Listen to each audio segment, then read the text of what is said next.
ನಮಸ್ಕಾರ. Manjunath GK, PMTV ಸಂಪಾದಕರು. ವಿಶೇಷವಾಗಿ ತಮಗೆಲ್ಲ ಕತ್ತಲೆ ಬೆಳಕು ಕಾರ್ಯಕ್ರಮದಲ್ಲಿ ನಾನು ನಿಮ್ಮ ಮುಂದೆ ಅವಾಗ ಬರ್ತಾ ಇರ್ತೀವಿ. ಸೊ ಇವತ್ತಿನ ವಿಶೇಷತೆ ಮತ್ತು ಒಂದು ಕರ್ತವ್ಯದ ಬಗ್ಗೆ ನಾನು ನಿಮ್ಮ ಮುಂದೆ ಮಾತನಾಡಕ್ ಬಂದಿದ್ದೇನೆ.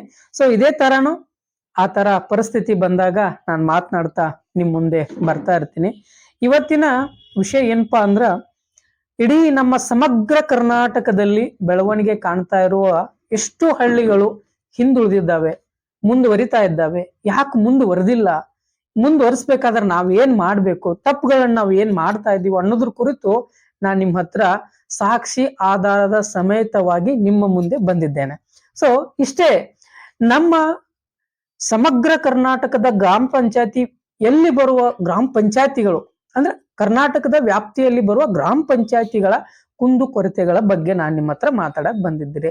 ತಮಗೆಲ್ಲ ಗೊತ್ತಿರುವ ಹಾಗೆ ಗ್ರಾಮ ಪಂಚಾಯತಿಯಲ್ಲಿ ಏನ್ ಸೌಕರ್ಯ ಸಿಗುತ್ತೆ, ಏನ್ ಸೌಕರ್ಯ ಸಿಗಲ್ಲ, ಸೌಕರ್ಯ ಸಿಕ್ಕರು ಯಾವ ರೀತಿ ಅದನ್ನ ನಾವು ಪಡೆದುಕೊಳ್ಳಬೇಕು ಅನ್ನೋದು ತಮಗೆಲ್ಲ ಗೊತ್ತಿರೋ ವಿಚಾರ. ಆದರೆ ಸೌಕರ್ಯ ಬಂದ್ರು ನಾವು ಪಡ್ಕೋಬೇಕಂದ್ರು ನಮಗ ತಗೊಳ್ಳುವಂತ ಗತಿ ಬಂದಿಲ್ಲ. ಯಾಕೆ ಬಂದಿಲ್ಲ, ಯಾಕೆ ಕಾರಣದಿಂದ ಬಂದಿಲ್ಲ ಅನ್ನೋದು ನಾನು ವಿಶೇಷ ಚರ್ಚೆಯೊಂದಿಗೆ ನಿಮ್ ಮುಂದೆ ಬಂದಿದ್ದೇನೆ ನಾನು ಇವತ್ತು. ಕಾರಣ ಇಷ್ಟೇ, ನಮ್ಮವರು ಹಳ್ಳಿ ಉದ್ಧಾರ ಆದ್ರೆ ಇಡೀ ದೇಶ ಉದ್ಧಾರ ಆಗುತ್ತೆ ಅಂತ ದೊಡ್ಡವರು ಹೇಳಿದ್ದಾರೆ. ಸೊ ಆ ಕಾರಣದಿಂದಾಗ ಈ ಚಿಕ್ಕ ವಿಷಯ ಅಲ್ಲ, ಚಿಕ್ಕ ವಿಷಯನ್ನ ದೊಡ್ಡದು ಮಾಡಿದಾರಲ್ಲ, ಇಲ್ಲಿರುವ ನಮ್ಮ ಕರ್ನಾಟಕದಲ್ಲಿರುವ ಅಧಿಕಾರಿಗಳನ್ನ ಅವ್ರ ಬಗ್ಗೆ ನಾನು ಮಾತಾಡಕ ಬಂದಿದ್ದೀನಿ. ಸೊ ನೇರವಾಗಿ ನಾನು ವಿಷಯಕ್ಕೆ ಬರ್ತೀನಿ. ಆ ವಿಷಯ ಏನಪ್ಪಾ ಅಂದ್ರೆ, ನಮ್ಮ ಗ್ರಾಮ ಪಂಚಾಯತಿಯಲ್ಲಿ ಆಗ್ತಾ ಇರುವ ಅನ್ಯಾಯ ಅಕ್ರಮದ ಬಗ್ಗೆ ನಾನು ನಿಮ್ ಮುಂದೆ ಮಾತಾಡಕ್ ಬಂದಿದ್ದೀನಿ. ನಾನು ಈ ವಿಷಯನ ಮಾತಾಡಬಾರ್ದು ಅಂತ ಅನ್ಕೊಂಡಿದ್ದೆ, ಆದರೆ ಸರ್ಕಾರಿ ಕಚೇರಿಗಳಿಗೆ ಕಂಪ್ಲೇಂಟ್ ಹೋಗ್ಲಾರ್ದೆ ಇವತ್ತು VM ಸುದ್ದಿ ಮಾಧ್ಯಮಕ್ಕೆ ಕಂಪ್ಲೇಂಟ್ಗಳು ಬಂದಿದ್ದಾವೆ. ಆ ಕಂಪ್ಲೇಂಟ್ ಏನಪ್ಪಾ ಅಂದ್ರೆ, ನಮ್ದು ಯಾವ್ದು ಸರ್ಕಾರಿ ಕಚೇರಿ ಅಲ್ಲ, ಸರ್ಕಾರಿ ವ್ಯಾಪ್ತಿಯಲ್ಲಿ ಬರುವಂತ ಕಚೇರಿನೂ ಅಲ್ಲ ನಮ್ಮ ಮಾಧ್ಯಮ, ಆದ್ರೆ ಜನರ ಮಧ್ಯೆ ನಿಂತು ನ್ಯಾಯ ಕೊಡುವಂತ ಈ ನಮ್ಮ PM ಸುದ್ದಿ ವಾಹಿನಿಗೆ ಬಂದಿದ್ದಾವೆ. ಕಾರಣ ವೀಕ್ಷಕರೇ, ತಮಗೆಲ್ಲ ಅರ್ಥ ಆಗಿರುತ್ತೆ. ಈಗ ಈ ನಿಮ್ಮ ಗ್ರಾಮದಲ್ಲಿ ಏನಾದ್ರೂ ಸಮಸ್ಯೆಗಳಾದಾಗ ನೀವು ಹೊರ ಬರದೆ ನೀವೆಷ್ಟು ಕೂಡ್ತಿರೋ ಇನ್ನು ಸಮಸ್ಯೆಗಳು ಹೆಚ್ಚಾಗಿ ಕಾಣುತ್ತೆ ಹೊರತು ಕಡಿಮೆ ಅಂತರೂ ಆಗಲ್ಲ. ಆ ವಿಷಯನ ಕುರಿತು ನಿಮ್ಮೊತ್ತಿಗೆ ನಾನು ಚರ್ಚೆ ಮಾಡಕ್ ಬಂದಿದ್ದೀನಿ. ಸೊ ನಾನು ಹೇಳ್ತಾ ಇರೋದು, ಈಗ ನಮ್ಮ ಕರ್ನಾಟಕದಲ್ಲಿ ಕಂಡು ಬರ್ತಾ ಇರುವ PDOಗಳ ಸಮಸ್ಯೆ. ಸೊ ಇಲ್ಲಿ ಎಲ್ಲಾ PDOಗಳಂತ ನಾನು ಹೇಳ್ತಾ ಇಲ್ಲ, ಏನ್ ಮಾಡ್ತಾ ಇದ್ದಾರೆ, ಅವ್ರ ಕರ್ತವ್ಯವೇನು, ಅವ್ರಿಗೆ ಎಷ್ಟು ಜನ ದಾಸರಾಗ್ತಾ ಇದ್ದಾರೆ, ಯಾಕೆ ದಾಸರಾಗ್ತಾ ಇದ್ದಾರೆ, ಸಾಮಾನ್ಯ ವರ್ಗದ ಜನ ಎಲ್ಲಿದ್ದಾರೆ, ಅವ್ರು ಸಿಗ್ತಾ ಇಲ್ವಾ ಯೋಜನೆಗಳನ್ನ, ಇವ್ರು ಏನ್ ಮಾಡ್ತಾ ಇದ್ದಾರೆ. ಸೊ ನಾನ್ ನಿಮ್ ಮುಂದೆ ಇವತ್ತು ಸಾಕ್ಷಿ ಆಧಾರದ ಸಮೇತವಾಗಿ ಸುಮಾರು ಒಂದು 27 ಪಂಚಾಯತಿ ಕಂಪ್ಲೇಂಟ್ಗಳು ನನ್ನ ಹತ್ರ ಇದಾವೆ. 27 ಪಂಚಾಯತಿಯ ಕಂಪ್ಲೇಂಟ್, ಇದು ನೇರವಾಗಿ ಬಂದು ನನಗೆ ಕೊಟ್ಟಿರುವಂತ ಸಾಕ್ಷಿ ಆಧಾರದ ಮುಖಾಂತರ ಇವತ್ತು ನನಗೆ ಕೊಟ್ಟಿದಾರಂದ್ರೆ ಇದರ ಅರ್ಥ ಜನಸಾಮಾನ್ಯರ ಪರಿಸ್ಥಿತಿ ಯಾವ ಮಟ್ಟದಲ್ಲಿದೆ. ನನ್ನ ಪರಿಸ್ಥಿತಿನೂ ಅದೇ ಇದೆ, ಎಲ್ರ ಪರಿಸ್ಥಿತಿನೂ ಅದೇ ಇದೆ. ಆದ್ರೆ ಗಟ್ಟಿ ಧ್ವನಿ ಮಾಡಿ ಅಧಿಕಾರಿಗಳ ವಿರುದ್ಧ ಧ್ವನಿ ಎತ್ತೋದಕ್ಕೆ ನನ್ನ ಹತ್ರ ಇವತ್ತು ಬಂದಿದ್ದಾರೆ. ನಾವು ಇಷ್ಟಕ್ಕೆ ಬಿಡಲ್ಲ, ಕಾರಣ ಇಡೀ ನಮ್ಮ ವ್ಯಾಪ್ತಿಯಲ್ಲಿ ಆಮೇಲೆ ನನಗ್ ಗೊತ್ತಿರುವಂತ ಗ್ರಾಮ ಪಂಚಾಯತಿ PDOಗಳನ್ನ ಯಾವುದೇ ಕಾರಣಕ್ಕೂ ತಪ್ಪು ಮಾಡಿದ್ರೆ ನಾವು ಕಾನೂನಾತ್ಮಕವಾಗಿ ನಮ್ಮ PM ಸುದ್ದಿ ವಾಹಿನಿ ಕಡೆಯಿಂದ ಖಂಡಿತವಾಗ್ಲೂ ಈ 27 ಜನರಿಗೆ ನಾನು ನ್ಯಾಯ ಕೊಡಿಸುತ್ತೇನೆ. ಇದು ಮೊದಲನೆಯ ಸಿದ್ಧ. ಕಾರಣ ಇಷ್ಟೇ, ಯಾಕಂದ್ರೆ ಈ ಬಂದಿರುವ ಜನರು ಯಾರು ದೇಶ ಕೇಳ್ತಾ ಇಲ್ಲ, ಯಾರು ಒಂದು ದೊಡ್ಡ ಅಧಿಕಾರ ಕೇಳ್ತಾ ಇಲ್ಲ, ನಮಗ್ ಹಣ ಆಸ್ತಿ ಕೊಡ್ರಿ ಅಂತ ಕೇಳ್ತಾ ಇಲ್ಲ, ಏನು ಕೇಳ್ತಾ ಇಲ್ಲ. ಆದ್ರೂ ಕೂಡ ಇವ್ರಿಗೆ ಸಮಸ್ಯೆ ಆಗ್ತಾ ಇದೆಯಲ್ಲ, ಯಾಕೆ?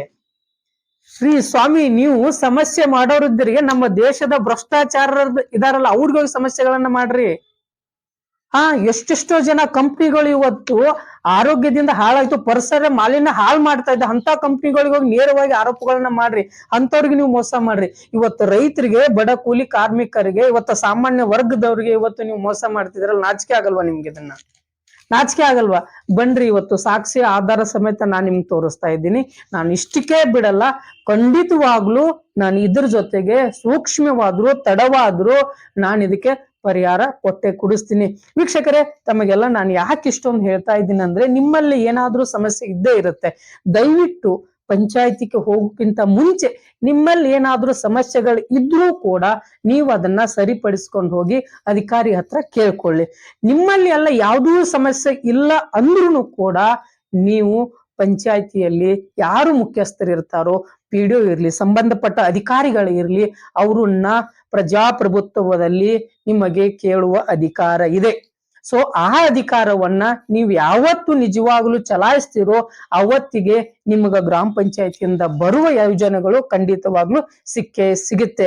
ಸಿಗಲಿಲ್ಲ ಅಂದ್ರೆ ಒಂದು ವೇಳೆ ನಮ್ಮಂತ ಮಾಧ್ಯಮದವರು, ಆಮೇಲೆ ಹೋರಾಟಗಾರರು ಸದಾ ನಿಮ್ಮ ಜೊತೆಗೆ ಇರ್ತಾರೆ.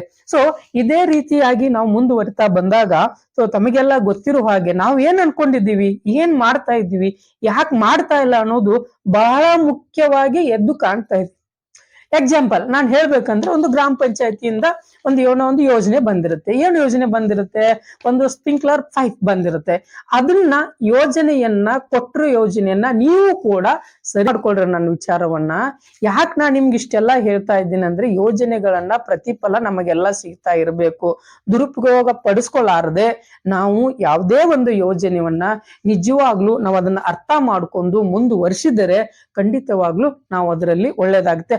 ಅದು ಬಿಟ್ಟು ನಾವು ಚಿಕ್ಕ ಪುಟ್ಟ ಕಾರಣಕ್ಕೆ ಒಬ್ಬ ಅಧಿಕಾರಿ ಮೇಲೆ ನಾವು ಹಲ್ಲೆ ಮಾಡಕ್ಕೂ ಆಗಲ್ಲ. ಆಮೇಲೆ ತಪ್ಪಿದ್ರೆ ಏನೇ ಸರಿ, ಅವಂದ್ ಏನಾದ್ರೂ ತಪ್ಪಿದ್ರೆ ನಾವು ಆಗ್ಲೇ ಹೇಳ್ದಂಗೆ ನಾನ್ ನೇರವಾಗಿ ನಿಮ್ ಜೊತೆಗೆ ಇರ್ತೀನಿ. ನಾನು ಇನ್ ಮುಂದೆ ಲೇಟ್ ಆದ್ರೂ ಅಥವಾ ಬೇಗನ ಆದ್ರೂ ನಮ್ಮ ಸಾಮರ್ಥ್ಯ ತಕ್ಕಂತೆ ಕಾನೂನಾತ್ಮಕವಾಗಿ ನಾವೆಲ್ಲ ಏನ್ ಹೋರಾಟ ಮಾಡಬೇಕು ಅಥವಾ ನಿಮ್ಗೆ ಏನ್ ನ್ಯಾಯ ಕೊಡಿಸ್ಬೇಕು ಅನ್ನೋದು ನಮ್ಮ ಶತಸಿದ್ಧ ಆಗಿದೆ. ಇದೇ ರೀತಿಯಾದಂತ ಬೇರೆ ಬೇರೆ ಬೇರೆ ಹಂತದಲ್ಲಿ ಇರುವಂತ ಯೋಜನೆಗಳನ್ನು ಕೂಡ ನಾವು ನಿಮ್ಗೆ ಕೊಡಿಸುವಂತ ವ್ಯವಸ್ಥೆ ಮಾಡ್ತೀವಿ. ಅದಕ್ಕೂ ಕೂಡ ನೀವು ಭದ್ರರಾಗಿರ್ಬೇಕು ಅನ್ನೋದೇ ನನ್ನ ಉದ್ದೇಶ. ಸೊ ನೀವು ಈ ಗ್ರಾಮ ಪಂಚಾಯತಿಯಲ್ಲಿರುವ ಅಧಿಕಾರಿಗಳು ಯಾರಾದರೂ ಇನ್ನು ಮುಂದೆ ತಪ್ಪುಗಳನ್ನ ಮಾಡಿದ್ರೆ ನಾವು ನೇರವಾಗಿ ನಮ್ಮ ಮಾಧ್ಯಮದ ಮುಖಾಂತರ ನಿಮ್ಮ ಕಚೇರಿ ಮುಂದೆ ನಾವು ಧರಣಿ ಕೂಡಕ್ಕೆ ಕಾನೂನಾತ್ಮಕವಾಗಿ ನಾವು ಹೋರಾಟ ಮಾಡಕ್ಕೆ ನಾವು ಶತಸಿದ್ಧವಾಗಿದ್ದೇವೆ. ಇದು ನಿಮಗೆ ಎಚ್ಚರ ಅಲ್ಲ, ಇದು ನಮ್ಮ ಕಡೆಯಿಂದ ಬೇಡಿಕೆ. ದಯವಿಟ್ಟು ತಪ್ಪುಗಳನ್ನ ಮಾಡಬೇಡ್ರಿ. ಇನ್ನು ಮುಂದೆ ಏನಾದ್ರೂ ತಪ್ಪುಗಳ ಆಗಿದ್ದಲ್ಲಿ ನಾವು ಕಂಡು ಬಂದ್ರೆ ಈ ತಪ್ಪುಗಳನ್ನ ನಿಮಗೆ ಉದಾಹರಣೆಯಾಗಿ ಕೊಡ್ತೀನಿ. ಇವ್ರು ಏನ್ ಮಾಡ್ತೀವಿ ಅನ್ನೋದು ನೀವೇ ಈ ತಪ್ಪುಗಳನ್ನ ಉದಾಹರಣೆಯಾಗಿ ನೋಡ್ತೀರಾ. ಸೊ ವೀಕ್ಷಕರೇ, ಸೊ ತಮಗೆಲ್ಲ ಇನ್ನೊಂದು ನಾನು ವಿಷಯ ಹೇಳ್ಬೇಕಂದ್ರೆ, ನಿಮ್ಮಲ್ಲಿ ಯಾವುದೇ ರೀತಿಯಾದಂತ ಸಮಸ್ಯೆಗಳು ಅಥವಾ ಏನಾದರೂ ತೊಂದರೆಗಳು ಅಥವಾ ಯಾವುದೇ ಡಿಪಾರ್ಟ್ಮೆಂಟ್ ಆಗ್ಲಿ, ಯಾವುದೇ ಅಧಿಕಾರದಲ್ಲಿರುವ ಅಧಿಕಾರಿಗಳಾಗ್ಲಿ ನಿಮ್ಮ ಮೇಲೆ ದೌರ್ಜನ್ಯ ಅಥವಾ ಯಾವುದೇ ಒಂದು ಯೋಜನೆ ಸಿಗದೆ ಇದೆ, ಒಂದೇ ಡಿಪಾರ್ಟ್ಮೆಂಟ್ ಅಂತ ಅಂದ್ರೆ ಎಲ್ಲಾ ಡಿಪಾರ್ಟ್ಮೆಂಟ್ ಅಲ್ಲಿ ಸರ್ಕಾರದಿಂದ ಬರದೇ ಇರುವಂತ ಯಾವ್ದಾದ್ರು ನಿಮ್ಗೆ ಸಮಸ್ಯೆಗಳಿದ್ದಲ್ಲಿ ನಮ್ಮ VM ಸುದ್ದಿ ವಾಹಿನಿಗೆ ಸಂಪರ್ಕಿಸಿ. ನಾವು ನಮ್ಮ ಮಿತಿ ಮೀರಿ ಕಾನೂನಾತ್ಮಕವಾಗಿ ನಾವು ಏನ್ ಮಾಡ್ಬೇಕು ಅದನ್ನ ನಾವು ಖಂಡಿತವಾಗ್ಲೂ ನಾವು ಮಾಡಿಕೊಡ್ತೀವಿ ಅನ್ನೋದು ಅದು ನನ್ನ ಸ್ವಾರ್ಥ ಅಲ್ಲ, ಅದು ನಮ್ಮ ಜವಾಬ್ದಾರಿ ಮಾಧ್ಯಮದವ್ರದ್ದು ಅಂತ ನಾನು ಹೇಳ್ತೀನಿ ಖಂಡಿತವಾಗ್ಲು. ಸೊ ಇದೇ ರೀತಿ ನಿಮ್ಮ ಸಮಸ್ಯೆಗಳ ಬಗ್ಗೆ ಮುಂದಿನ ಒಂದು ಉದಾಹರಣೆ ಇಟ್ಟುಕೊಂಡು ನಾನು ಖಂಡಿತವಾಗ್ಲು ನಿಮ್ಮ ಎದುರುಗಡೆ ಬಂದೇ ಬರ್ತೀನಿ. ನಿಮ್ಮ ಸಮಸ್ಯೆಗಳು ಏನಿದೆ, ತೊಂದರೆಗಳು ಏನಿದೆ ಅನ್ನೋದು ನಮ್ಮ VMTV ಸುದ್ದಿಯನ್ನು ಲೈಕ್ ಮಾಡಿ, ಹಾಗೆ ಸಬ್ಸ್ಕ್ರೈಬ್ ಮಾಡಿ. ಅದೇ ನಮಗೆ ಒಂದು ದೊಡ್ಡ ಬೆಂಬಲ ಅಂತ ನಾನು ಹೇಳ್ತೀನಿ. ಖಂಡಿತವಾಗ್ಲು ಯಾರೆಲ್ಲ ತಪ್ಪು ಮಾಡಿದಿರೋ ಅದು ಆಗೋಯ್ತು. ಇನ್ನು ಮುಂದೆ ಆದ್ರೂ ತಪ್ಪು ಮಾಡಿದ್ದ ಕಂಡಲ್ಲಿ ನಾನು ಬಂದೇ ಬರ್ತೀನಿ. ಅವಾಗ್ಲೇ ಹೇಳ್ದಂಗೆ ಈ ಅಷ್ಟು ಉದಾಹರಣೆಗಳನ್ನ ನಿಮ್ಮ ಕಣ್ಣು ಮುಂದೆ ಇಟ್ಟೇ ಇಡ್ತೀವಿ. ಇದು ನಮ್ಮ VMTV ಸುದ್ದಿ ವಾಹಿನಿ ಕಡೆಯಿಂದ ನಾನು ನಿಮಗೆ ಕೊಡ್ತಾ ಇರೋದು. ಸೊ ಇದೇ ರೀತಿಯಾದಂತ ನಿಮ್ಮ ಸಮಸ್ಯೆಗಳಿಗೆ ನಾವು ಸದಾ ಸಿದ್ಧರಾಗಿರ್ತೀವಿ. ನಿಮ್ಮ ಮಂಜುನಾಥ್ GK ಸಂಪಾದಕ. ನಮಸ್ಕಾರ, ಧನ್ಯವಾದಗಳು.